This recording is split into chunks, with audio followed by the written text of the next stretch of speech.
जसं मागच्या तिसऱ्या लेक्चरमध्ये आपण घेतलं होतं बघा पुस्तक, ठीक आहे.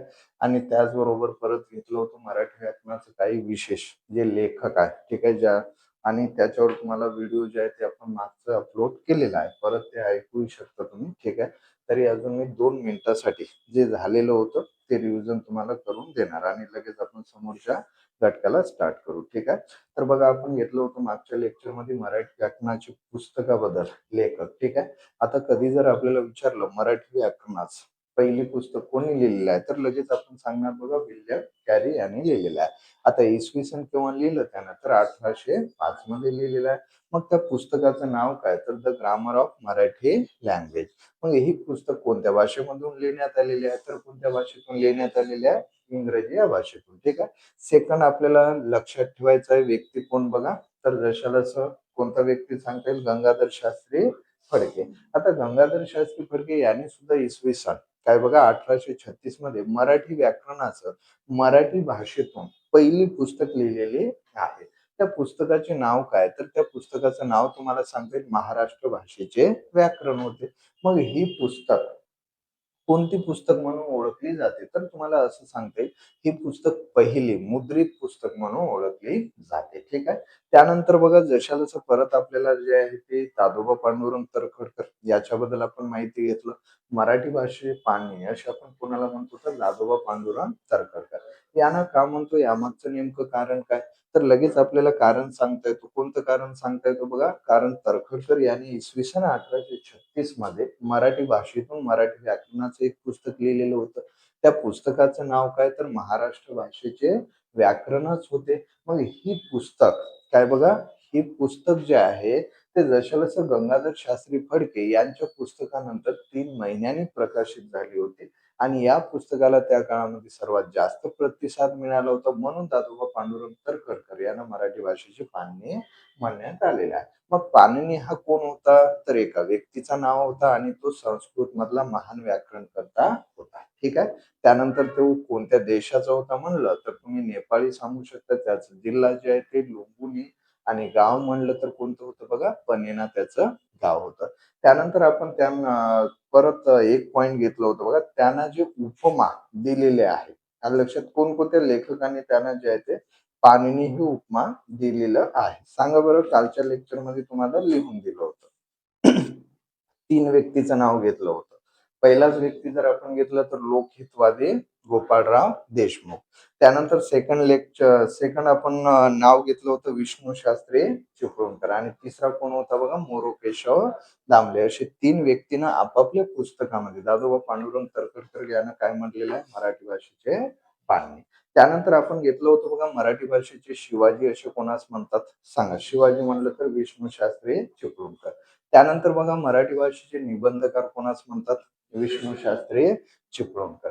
त्यानंतर परत आपल्याला सांगता येईल मराठी भाषेचे गद्याचे जनक असे आपण कोणाला म्हणतो, कोणाला म्हणता येईल बघा, हा सांगा परत कोणाला सांगता येईल. गद्याचे जनक विष्णू शास्त्री चिपळूणकर. त्यानंतर परत आपण घेतलं होतं बघा, मराठी भाषेचे शिल्पकार असे कोणाला म्हणता येईल, कोणाला म्हणता येईल, विष्णू शास्त्री चिपळूणकर. त्यानंतर परत घेतलं होतं मराठी भाषेचे जॉन्सन कोणाला म्हणता येईल, कृष्णा शास्त्री चिपळूणकर. त्यानंतर बघा परत जे आहे ते कालच्या लेक्चर मध्ये आपण घेतलं होतं बघा, आधुनिक कवितेचे जनक असे कोणाला म्हणता येतो, केशवसूत कृष्णाजी केशव दामले. त्यानंतर नवकाव्याचे जनक कोणास म्हणतात, बाशी मर्ढेकर. त्यानंतर परत घेतलं होतं महाराष्ट्र कवी कोणास म्हणतात, यशवंत दिनकर पेंढारकर. कालच्या पेपर मध्ये हा क्वेश्चन तुम्हाला दिसणार, जे काल सीएटी झालं होतं, बघू शकता. सेकंड पेपर मध्ये हा प्रश्न जशाला तसं तुम्हाला पडलेला आहे, महाराष्ट्र कवी कोणास म्हणतात, यशवंत दिनकर पेंढारकर. त्यानंतर बघा परत बालकवी लिहून दिलं होतं, त्र्यंबक बापूजी ठोंबरे. त्यानंतर परत तुम्हाला लिहून दिलं होतं बघा, मराठी भाषेतील आधुनिक कवितेची जननी अशी आपण कोणाला म्हणतो, शाबास, सावित्रीबाई फुले. त्यानंतर घेतलं होतं आपण मराठी भाषेतील पहिले वृत्तपत्र कोणी लिहिलेलं आहे, बाळशास्त्री जांभेकर. त्या वृत्तपत्राचे नाव काय, दर्पण. केव्हा लिहिण्यात आलं होतं, 6 जानेवारी 1832 मध्ये, ठीक आहे. त्यानंतर बघा मराठी मातृभाषा दिन आपण केव्हा साजरा करतो, 21 फेब्रुवारी. मातृभाषा दिन म्हणत आहोत, आंतरराष्ट्रीय मातृभाषा दिन म्हणा किंवा मातृभाषा दिन जरी आलं तरी 21 फेब्रुवारीच म्हणा. ठीक आहे. आणि जर असं म्हणलं राज्यभाषा दिन केव्हा साजरा करतो तर उत्तर 1 मेला. त्यानंतर परत जर असं विचारलं मराठी भाषा दिन आपण केव्हा साजरा करतो तर 27 फेब्रुवारी. त्यानंतर मराठी भाषा गौरव दिन आपण केव्हा साजरा करतो 27 फेब्रुवारी. त्यानंतर परत आपल्याला विचारलं जागतिक मराठी भाषा दिन केव्हा साजरा करतो 27 फेब्रुवारी. ठीक आहे. तर एवढं जे आहे ते आपण मागच्या लेक्चरमध्ये बघितलेलं आहे. ठीक आहे. आता आपण समोरचं जे पॉइंट आहे ते इथं घेणार आहोत. ठीक आहे. हे आता एक पॉइंट टाका, एक हेडलाईन टाका तिथं लगेच. हे आता शब्द टाका बघा. वर्ष व महोत्सव लगेच. हे आता शब्द टाका बघा. वर्ष व महोत्सव. काय घ्या तिथं वर्ष व महोत्सव. वर्ष व महोत्सव. पॉइंट टाकायचा. आणि बघा आता फक्त समजून घ्या जशाला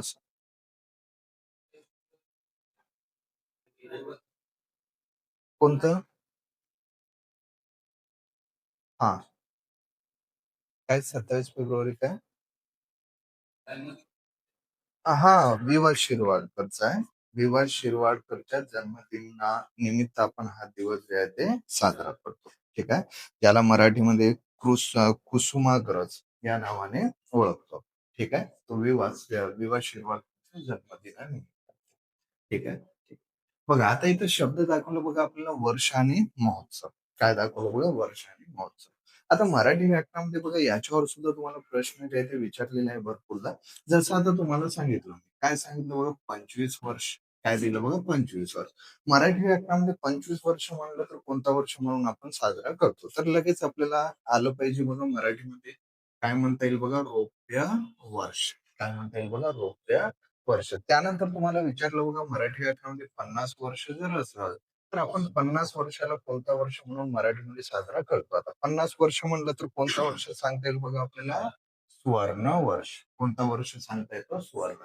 त्यानंतर परत तुमच्या समोर लिहिलं मी 60 वर्ष आणि सांगितलं 60 वर्ष म्हणलं तर कोणता वर्ष म्हणून आपण मराठीमध्ये साजरा करतो. शाबास. कोणता वर्ष म्हणून साजरा करतो बघा हिरक. ठीक आहे.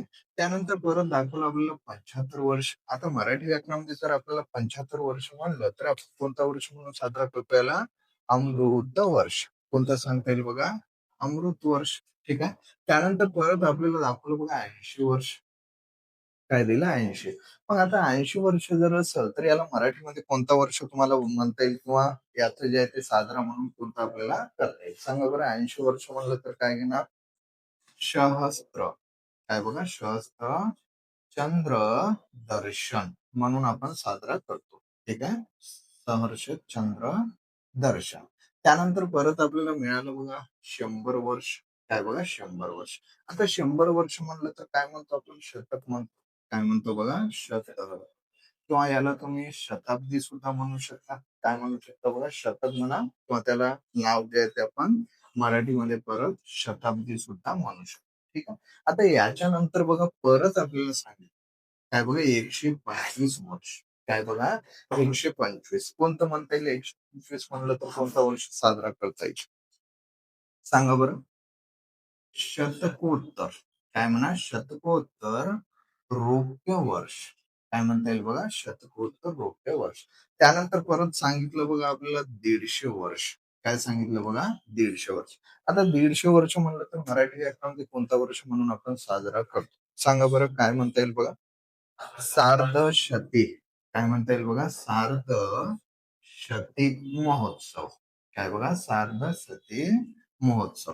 म्हणजे याचा अर्थ बघा जर आपण मराठी व्याकरणामध्ये जर विचार केलं वर्ष आणि महोत्सव तर जसं जसं तुम्हाला एवढं जे आहे ते माहित असणं गरजेचं आहे. 25 वर्ष म्हणलं तर रौप्य वर्ष म्हणा. 50 वर्ष म्हणलं तर सुवर्ण वर्ष म्हणा. 60 वर्ष म्हणलं तर हीरक म्हणा. 75 म्हणलं तर अमृत वर्ष. 80 वर्ष म्हणलं तर सहस्त्र चंद्रदर्शन म्हणा. त्यानंतर 100, शतक, शताब्दी, 125 वर्ष, शतकोत्तर रौप्य वर्ष म्हणा, 150 वर्ष असेल तर सार्धशती महोत्सव असे आपल्याला म्हणता येईल. ठीक आहे. आता हे झालं बघा, जसं तुम्हाला जर विचार करायचं असेल याच्याबद्दल, तर हे एवढं आपल्याला जे आहे ते 100% जे आहे ते माहिती असणं गरजेचं आहे, जेव्हा आपण मराठी व्याकरणाचा जर विचार करत असेल तर.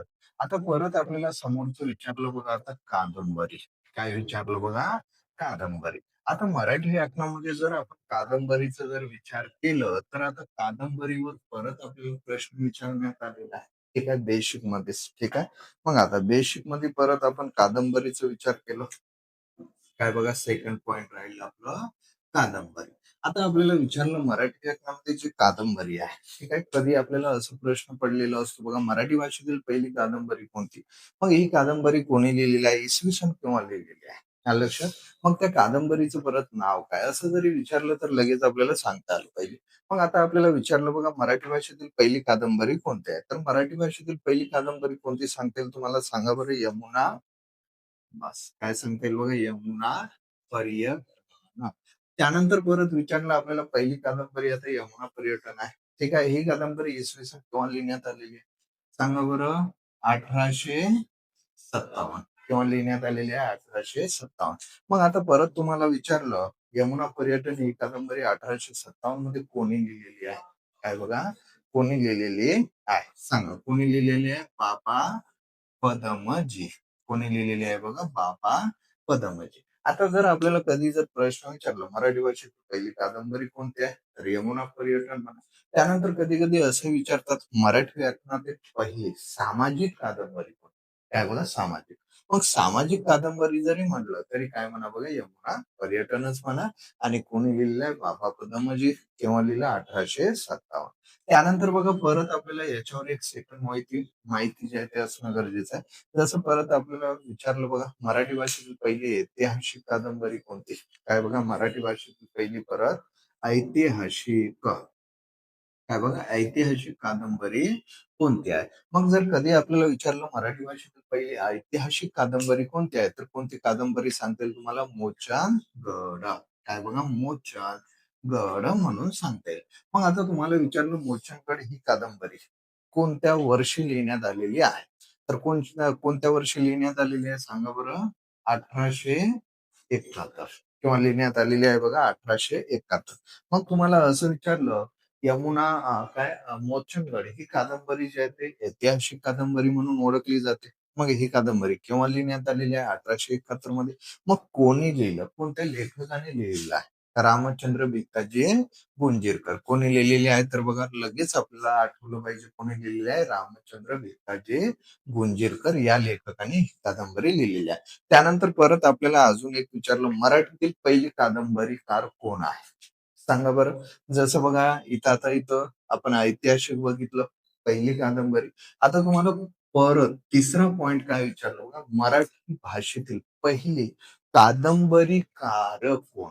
स्त्रीचं नाव आहे. पहिली कादंबरीकार म्हणत आहोत. कोण आहे सांगा बरं.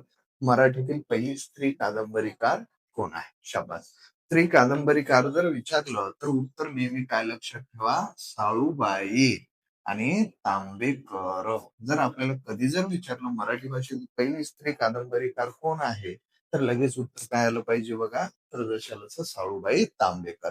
मग आता साळूबाई तांबेकर यांनी कोणती कादंबरी लिहिलेली आहे? सांगा बरं. चंद्रप्रभा. कोणती लिहिलं? चंद्रप्रभा विरह वर्णन ही कादंबरी तिनं लिहिलेली आहे. मग आता मराठी व्याकरणामध्ये जशाला जर आपल्याला कधी जर विचारलं, तर कादंबरी बद्दल जे आहे ते एवढं तरी माहिती तुम्हाला असणं गरजेचं आहे. जे स्पर्धा परीक्षेच्या दृष्टिकोनानुसार जर विचार केलं, तर मराठीमध्ये हे 3 पॉइंट नेहमी तुम्हाला विचारलेले आहे. ठीक आहे. एक वर्ष, महोत्सव आणि हे. त्यानंतर बघा, आता मराठी व्याकरण आपण शिकत आहोत, तर इथं सुरुवातीलाच एक पॉइंट तुम्हाला लक्षात ठेवणं गरजेचं आहे. आता असं जर आपल्याला प्रश्न विचारला, काय बघा, सर्वप्रथम विरामचिन्ह वापरण्याची सुरुवात मराठी व्याकरणामध्ये कोणत्या लेखकाने केलेली आहे? काय बघा, सर्वप्रथम मराठी व्याकरणामध्ये विरामचिन्ह वापरण्याची सुरुवात कोणी केलेली आहे? जे काही आपण पूर्णविराम, अर्धविराम, अपूर्णविराम, स्वल्पविराम, ठीक आहे, जे काही वापरतो, प्रश्नार्थ चिन्ह, उद्गारवाचक चिन्ह, त्यानंतर संयोग चिन्ह, ठीक आहे, त्यानंतर अपसरण चिन्ह, स्पष्टीकरण चिन्ह. आता एवढे काही जे चिन्ह आहे, ते चिन्ह वापरण्याची सुरुवात मराठी व्याकरणामध्ये सर्वप्रथम कोणी केलेली आहे? सांगा बरं. माहित असेल? हा. कोणी केलेली आहे बघा? मेजर कॅन्डीने केलेली आहे. कोणी केली? Major Candy. म्हणजे मराठी व्याकरणामध्ये जे काही आपण विरामचिन्ह वापरतो, ठीक आहे, हे विरामचिन्ह आपलं मराठी भाषेचं नाही. ठीक आहे. विरामचिन्ह आपण कोणत्या भाषेतून घेतलेलं आहे बघा?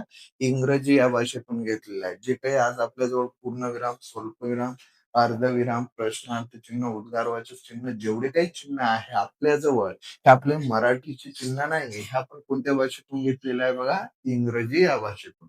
आणि कोणी घेतलेलं आहे? सर्वप्रथम मराठीमध्ये या चिन्हाचा वापर कोणत्या लेखकाने केला किंवा कोणी केलं असं जरी विचारलं तर उत्तर काय सांगा बघा? मेजर कॅन्डी सांगा. ठीक आहे. लिहून घ्या. आता इथपर्यंत फास्ट मध्ये लिहून घ्या. लगेच आपण समोर स्टार्ट करू.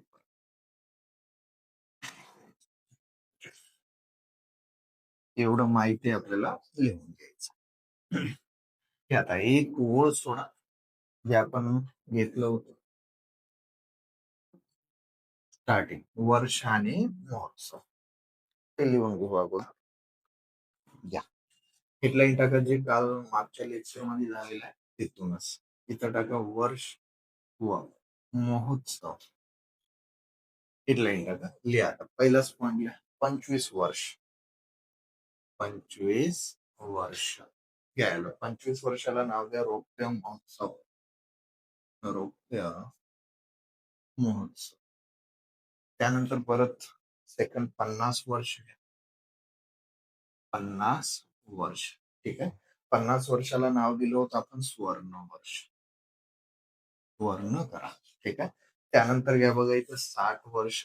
तिसरा 60 वर्ष. ठीक आहे. याला नाव द्या हिरक वर्ष. ठीक आहे. हिरक वर्ष तुम्ही याला म्हणू शकता. त्यानंतर चौथा क्रमांक टाका 80 वर्ष. 80 वर्ष म्हणजे कोणता वर्ष म्हणून आपण साजरा करतो? 75 राहील का? 75 घ्या मला. 75. अमृत वर्ष म्हणायला काय म्हणा? अमृत वर्ष. त्यानंतर बघा पाचवा पॉईंट घेऊ आपण 80 वर्ष. 80 वर्ष म्हणून तर कोणता वर्ष म्हणून आपण साजरा करतो? ठीक आहे. सहस्त्र चंद्र दर्शन करा. सहस्त्र चंद्र दर्शन हे असं लिहा ना. त्यानंतर बघा परत 6वा घ्या 100 वर्ष. त्याला आपण शतक म्हणून ओळखतो. त्यानंतर परत शताब्दी सुद्धा म्हणतो. ठीक आहे. परत आपल्याला दाखवलं बघा 125 वर्ष. कोणतं दाखवलं? 125. मग आता 125 म्हणलं तर काय म्हणता येईल आपल्याला? शतकोत्तर रौप्य वर्ष. शतकोत्तर रौप्य वर्ष. ठीक आहे. त्यानंतर परत दाखवलं आपल्याला 150 वर्ष. काय बघा? 150 वर्ष. ठीक आहे. याला परत कोणतं नाव? तर सार्धशती करा. सार्धशती महोत्सव. लिहून घ्या. जसं जसं एवढं जे आहे ते तुम्हाला माहित असणं गरजेचं. तर याच्या खाली कादंबरी म्हणून नाव टाकायचं आहे. हेडलाईन ठेवा. आता कादंबरी बद्दल परिपूर्ण माहिती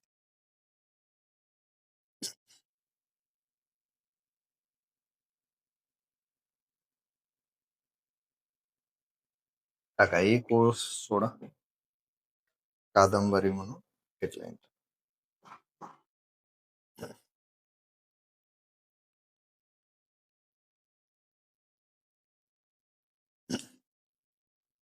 घ्या समोरचं पॉईंट. पुसायचं हे झालं ना. फक्त हेडलाईन टाका कादंबरी आणि त्याच्या खाली जसं लिहिणार तसं व्यवस्थित चांगल्या पद्धतीनं लिहा. ठीक आहे. शब्द घेऊन घ्या कादंबरी. लिहा. याच्या खाली माहिती लिहायचं. लिहा. मराठी भाषेतील पहिली कादंबरी. मराठी भाषेतील पहिली कादंबरी. पहिली कादंबरी यमुना पर्यटन. यमुना पर्यटन. यमुना पर्यटन आहे. लगेच सेकंड पॉइंट. ही कादंबरी लिहा. ही कादंबरी बाबा पदमजी ही कादंबरी बाबा पदमजी याने लिहिलेली आहे. याने लिहिलेली आहे. त्याच्यानंतर लगेच परत खालच्या ओळीमध्ये लगेच झालेलं असतो. तिसरा पॉइंट,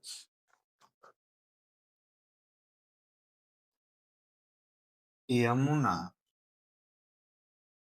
पर्यटन ही कादंबरी 1857 मध्ये 1857 मध्ये बाबा पदमजी बाबा पदमजी यांनी लिहिली. त्यानंतर चौथा पॉइंट, यमुना पर्यटन ही कादंबरी पहिली पहिली सामाजिक कादंबरी पहिली सामाजिक कादंबरी म्हणून ओळखण्यात येते.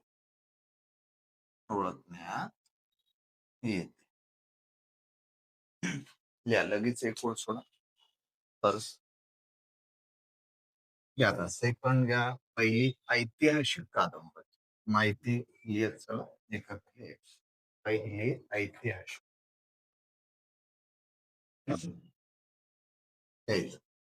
पहिली ऐतिहासिक कादंबरी पहिली ऐतिहासिक कादंबरी. आता याच्या खाली लिहून घ्या लगेच, मराठी भाषेतील पहिली ऐतिहासिक कादंबरी. मराठी भाषेतील पहिली ऐतिहासिक कादंबरी.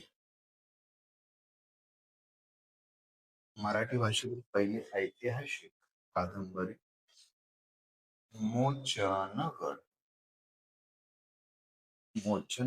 आहे.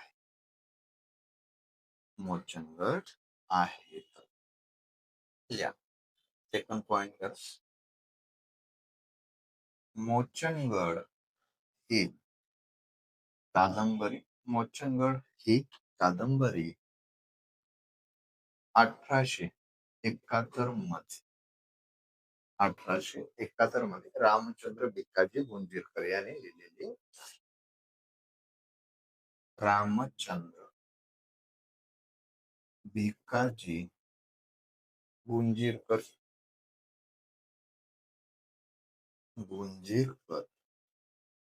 याने लिहिली आहे. त्यानंतर आता एक ओळ सोडा. पहिली स्त्री कादंबरी काय?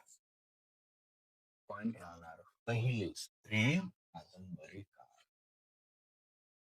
क्रमांक 3 टाका आणि पहिली स्त्री कादंबरी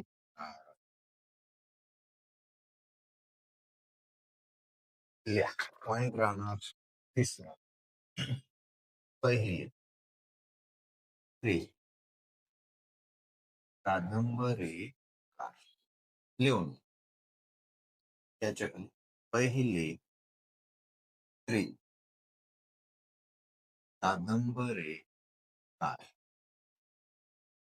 साळूबाई तांबेकर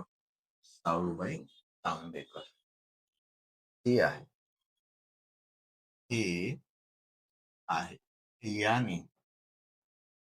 याने चंद्रप्रभा विरह वर्णन ही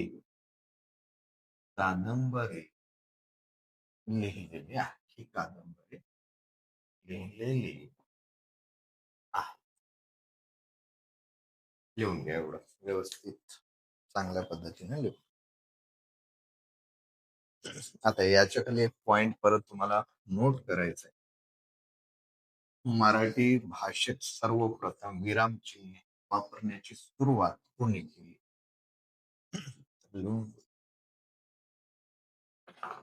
स्टार मार्क.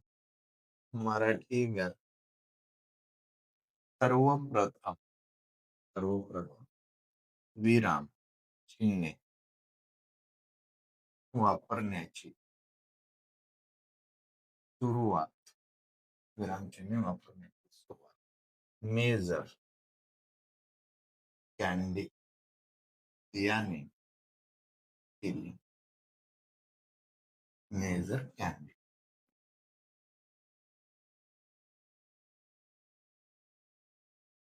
जेवून घ्या व्यवस्थित चांगल्या पद्धतीनं जेवून घ्या.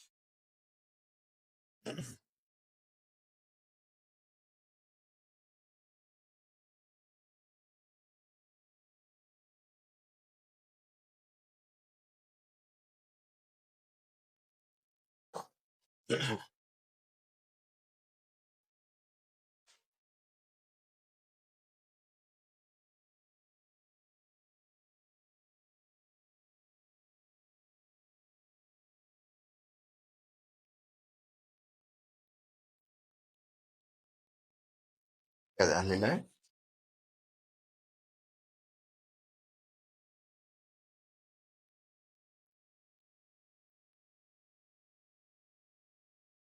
हे आता इथपर्यंत जेवढं काही आपण शिकलो हे सर्व मराठी व्याकरणाचं बेसिक होतं. काय असतं बघा बेसिक. ठीक आहे. आता नवीन पेजवर एक हेडलाईन टाकायचं आहे तुम्हाला वर्णमाला. काय बघा आता एक ओळ सोडा नवीन पेजवर. आता हेडलाईन टाका वर्णमाला. तर इथून आपलं जे आहे ते मराठी व्याकरणाची सुरुवात होईल. इथून. ठीक आहे. या आता नवीन पेजवर हेडलाईन टाका वर्णमाला.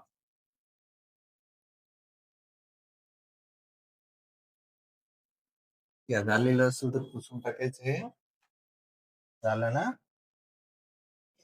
नवीन पेजवर एक पॉइंट टाका मग. वर्णमाला. काय टाका वर्ण.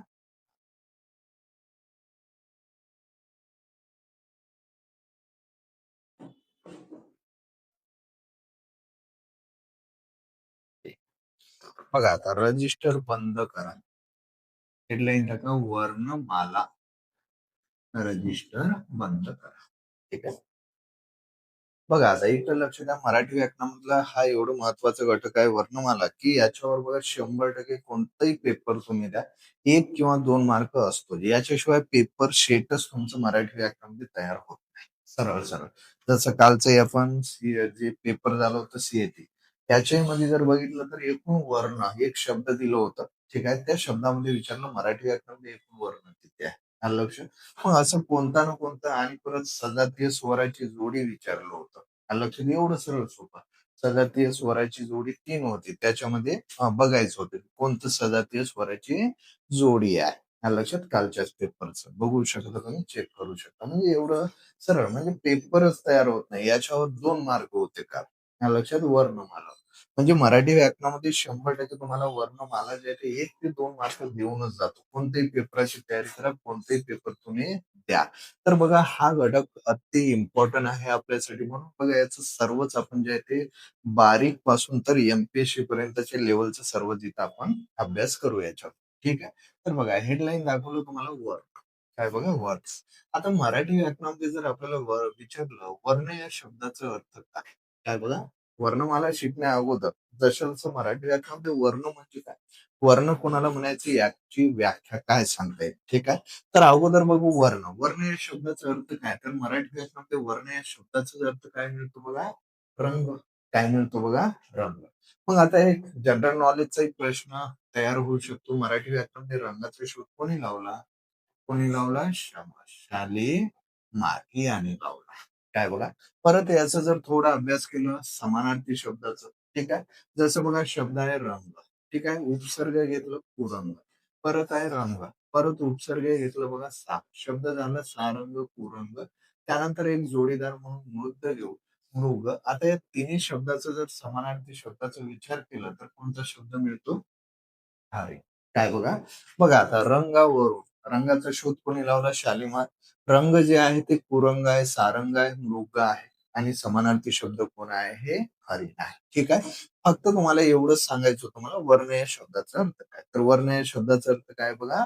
रंग आहे. ठीक आहे. मग आता इथं खाली येऊ आपण. आता वर्णाचा तर अर्थ माहित झाला. ठीक आहे. आता बघू व्याख्या. काय बघू मग? व्याख्या. आता तुम्हाला विचारलं मराठी व्याकरणामध्ये आता जसं वर्ण म्हणजे काय? वर्ण कोणाला म्हणायचं? याची परत व्याख्या काय? तर आता व्याख्याचा जर विचार केला तर अगदी सरळ सोपी व्याख्या आहे. वर्ण म्हणजे काय? तर मुखावाटे निघणाऱ्या मूलध्वनीला वर्ण. काय बघा? व्याख्याचा जर विचार केला वर्ण म्हणजे काय? तर लगेच सांगता आलं पाहिजे मुखावाटे निघणाऱ्या मूलध्वनीला मराठी व्याकरणामध्ये काय म्हणतात बघा? वर्ण म्हणतात. मग आता बघा प्रश्न कसं विचारलं परत, ही व्याख्या कोणत्या लेखकाने दिली? काय बघा? आता वर्ण म्हणजे काय? मुखावाटे निघणाऱ्या मूलध्वनीला वर्ण म्हणतात. मग आता ही व्याख्या कोणत्या लेखकाने लिहिलेली आहे? असं प्रश्न विचारलं होतं. मग कोणी लिहिलेलं आहे व्याख्या सांगा बरं? मोरोकेशव दामले. काय बघा? वर्ण म्हणजे काय? तर मुखावाटे निघणाऱ्या मूलध्वनीला मराठीमध्ये वर्ण म्हणतात. ही व्याख्या कोणत्या लेखकाने लिहिली? तर लगेच उत्तर आलं बघा, मोरोकेशव दामले. मग समोर अजून याच्यावर प्रश्न पडला. काय पडलं बघा? तर जसं बघा, आता वर्ण म्हणजे काय? तर लगेच आपल्याला पाठ झालं, मुखावाटे निघणाऱ्या मूलध्वनीला वर्ण म्हणतात. मग ही व्याख्या कोणी लिहिली? मोरोकेशव दामलेनी. मग मोरोकेशव दामलेनी ही व्याख्या कोणत्या पुस्तकामध्ये लिहिली आहे? त्या पुस्तकाचं नाव सांगा. काय बघा? मोरोकेशव दामलेनी ही व्याख्या कोणत्या पुस्तकामध्ये लिहिली आहे? त्या पुस्तकाचं नाव सांगा. मग लगेच परत आपल्याला सांगता आलं पाहिजे शास्त्रीय मराठी व्याकरण. काय बघा? शास्त्रीय मराठी व्याकरण. काय बघा? शास्त्रीय मराठी व्याकरण म्हणजे याचा अर्थ बघा, मराठी व्याकरणामध्ये वर्णाबद्दल एवढं आपल्याला माहिती असणं गरजेचं आहे, जे एक्झामच्या दृष्टिकोनानुसार नेहमी आपल्याला विचारलेलं असतं. व्याख्या हीच आहे परमानेंट. वर्ण म्हणजे काय? तर मुखावाटे निघणाऱ्या मूळ ध्वनीला मराठीमध्ये वर्ण म्हणतात. ही व्याख्या कोणी लिहिली? मोरोकेशव दामले लिहिली. कोणत्या पुस्तकामध्ये लिहिलं? तर शास्त्रीय मराठी व्याकरण या पुस्तकामध्ये लिहिलेलं आहे. म्हणजे वर्णाबद्दल तुम्हाला एवढं माहिती असणं गरजेचं आहे. त्यानंतर बघा परत समोर आपण घेतलं. काय घेतलं? आता तुम्हाला असं विचारलं मराठी व्याकरणामध्ये एकूण वर्ण किती आहे? काय बघा? मराठी व्याकरणामध्ये एकूण वर्ण किती आहे? सांगा बरं, एकूण वर्ण किती आहे? 52. आजच्या कंडिशनला मराठी व्याकरणामध्ये एकूण वर्ण किती आहे? तर किती सांगता येईल आपल्याला? 52 सांगता येईल. त्यानंतर परत विचारलं तुम्हाला मराठी व्याकरणात एकूण काय बघा? मुळाक्षरे किती आहे? काय बघा? मराठी व्याकरणामध्ये एकूण मुळाक्षरे किती आहे? मुळाक्षरे जरी विचारलं तरी उत्तर काय सांगा? 52. एकूण वर्ण विचारलं 52. एकूण मुळाक्षरे विचारलं तरी किती सांगा? 52. त्यानंतर परत विचारलं मराठी व्याकरणामध्ये एकूण मूल ध्वनी किती आहे? काय बघा परत? मराठी व्याकरणामध्ये एकूण मूल ध्वनी किती आहे? आता मूल ध्वनी जरी विचारलं तरी परत तुम्हाला किती सांगायचं आहे? मराठीमध्ये एकूण 52 सांगायचं आहे. त्यानंतर परत विचारलं तुम्हाला मराठी व्याकरणामध्ये एकूण आधुनिक वर्ण. काय बघा?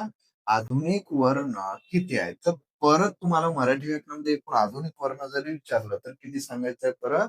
52. काय बघा? 52. परत अजून तुम्हाला प्रश्न विचारला मराठी व्याकरणामध्ये एकूण काय बघा? स्वनवर्ण किती? काय बघा? स्वनवर्ण.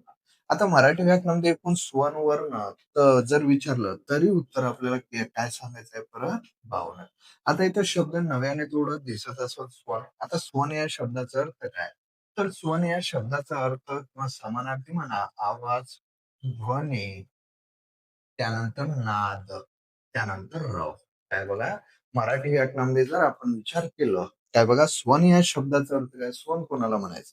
तर आवाज, ध्वनी, नाद आणि रव याचं समानार्थी शब्द आहे. आता बघा एकूण वर्ण म्हणलं तर 52. हे सर्व जे आहे ते नव्याने शब्द येत येत जे आहे ते रूढ झालेलं आहे. हे सर्व विचारलेलं आहे एक्झाम मध्ये.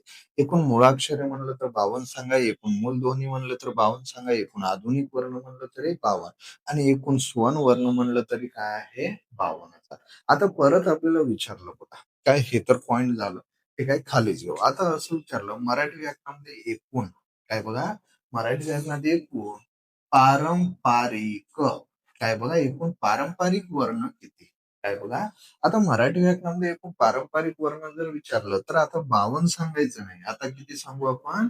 48. म्हणजे जुने एकूण किती होते अगोदर? तर एकूण किती होते बघा?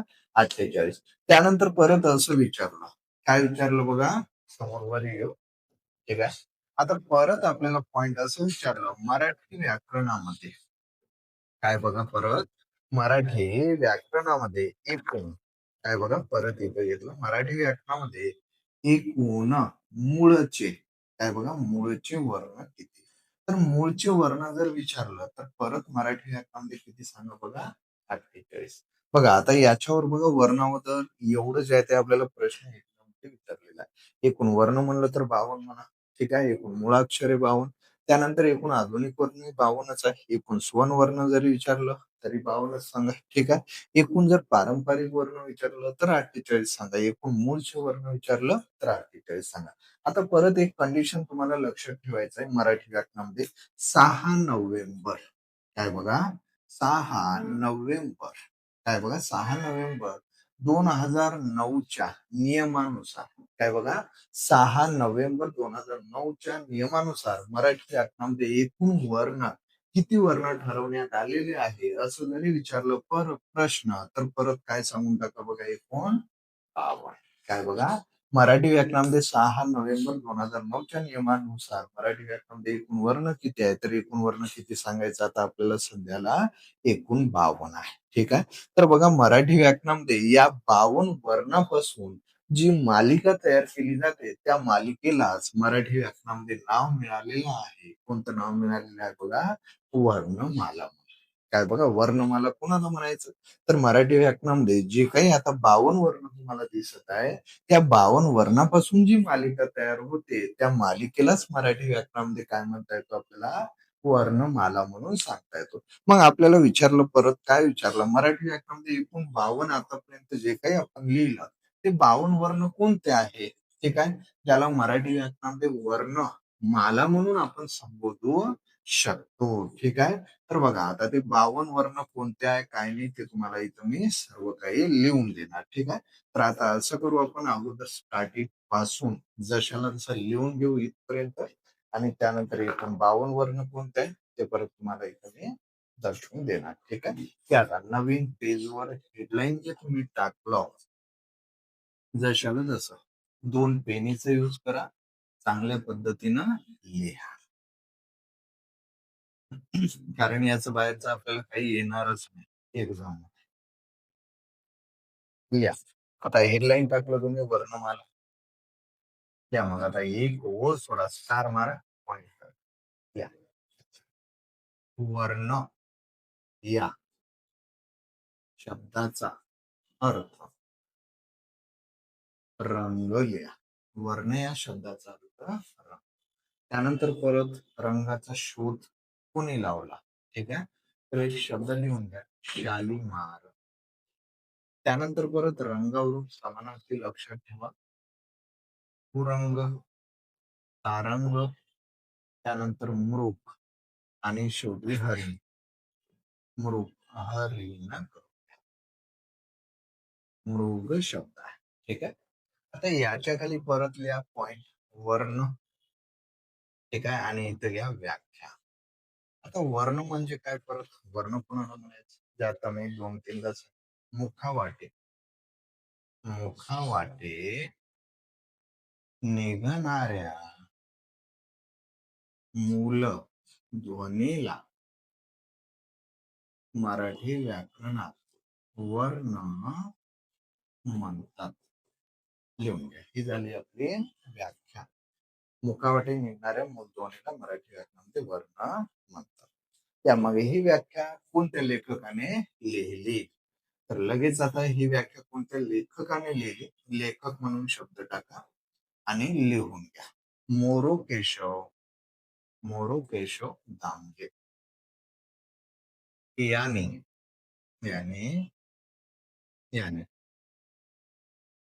याने आपल्या याने आपल्या शास्त्रीय मराठी व्याकरण याने आपल्या शास्त्रीय मराठी व्याकरण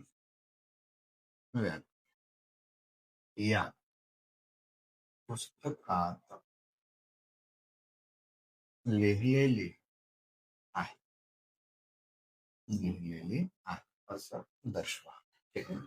आता याच्या खाली परत लगेच कार मारा. ठीक आहे, एवढं झालं. पॉइंट. मराठी व्याकरणात एकूण वर्ण 52 करा. त्यानंतर दुसरा पॉइंट, मराठी व्याकरणात मूळाक्षरे एकूण मुळाक्षरे 52 करा. त्यानंतर परत मराठी व्याकरणात एकूण एकूण मूलध्वनी 52 करा. त्यानंतर परत मराठी व्याकरणात एकूण आधुनिक वर्ण 52 करा. त्यानंतर परत मराठी व्याकरणात एकूण स्वन वर्ण 52 करा. स्वन या शब्दाचा अर्थ माहित नाही तर लिहून घ्यायचं ब्रॅकेट मध्ये, आवाज, ध्वनी, नाद, रव. ठीक आहे. त्यानंतर परत मराठी व्याकरणात एकूण मूळचे वर्ण करा. परत इथं दाखवा 48. त्यानंतर परत मराठी व्याकरणात एकूण पारंपरिक वर्ण म्हणलं तर 48. ठीक आहे. परत आता याच्या खाली एक ओळ सोडा. 6 नोव्हेंबर 2009च्या नियमानुसार एक पॉइंट परत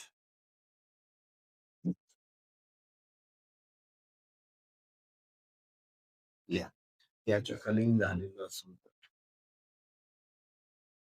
परत एक पॉइंट स्टार मारा. 6 नोव्हेंबर 2009च्या नियमानुसार मराठी व्याकरणात एकूण वर्ण 52 आहेत. किती आहेत? 52 आहेत. परत याच्या खाली स्टार मारा. मराठी व्याकरणात या 52 वर्णापासून जी मालिका तयार होते त्यास वर्णमाला म्हणतात.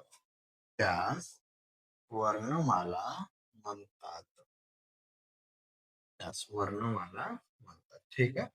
आता लगेच मराठी व्याकरणाची वर्णमाला खालील प्रमाणे. तर जशाला फास्ट मध्ये 52 वर्ण कोणते आहे ते आता तुम्हाला लिहून घ्यायचं आहे. काय किती पॉइंट झाले? 2 झालं की 3 झालं लिहून? सर्वच झालं. आता एक गोळ सोडा, उदाहरण म्हणून टाका आणि 52 वर्ण दर्शवा. अ, आ, ऱ्स्व, दीर्घ, ऱ्स्व, दीर्घ, इथं घ्या रू, लू, ए, आ, त्यानंतर घ्या आई, त्यानंतर ओ, त्यानंतर अ, त्यानंतर घ्या इथं औ. ठीक आहे. हे झालं आपले दशाला परत वर्ण. वर ज्याला आपण मराठीमध्ये. त्यानंतर क, ख, ग, घ, ग याला गच म्हणायचं. ठीक आहे. काही काही ते लेक्चर त्याला ड म्हणतात, न म्हणतात, चुकीचं आहे. त्यांना शब्द देऊन द्यायचा. वाङ्मय याचा उच्चार कर म्हणायचं. ठीक आहे. त्यानंतर घ्यायचं च, छ, ज, झ याला मात्र न म्हणा. का न म्हणायचं? जसं एक शब्द घेतलं मी मंजूर, त्याचं लिहितो. ठीक आहे. त्यानंतर परत समूह. त्यानंतर घ्या समोर कंटिन्यू. त, ह, द, ढ, न. पाय मोडूनच लिहायचं, याला नच म्हणायचं. त्यानंतर त, थ, द, ध, न. त्यानंतर प, ह, ब, भ, म. त्यानंतर य, र, ल, व आणि श. त्यानंतर परत श, स, ह, ळ. ठीक आहे. परत श आणि एक शेवटचा ञ. हे झाले आपले 52 वर्ग. मोजू शकता जशाला तस. ठीक आहे.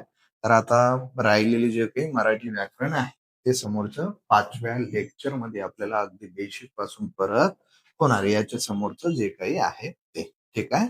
तर बाकीचं आता उद्याच्या लेक्चर मध्ये लिहून घ्या.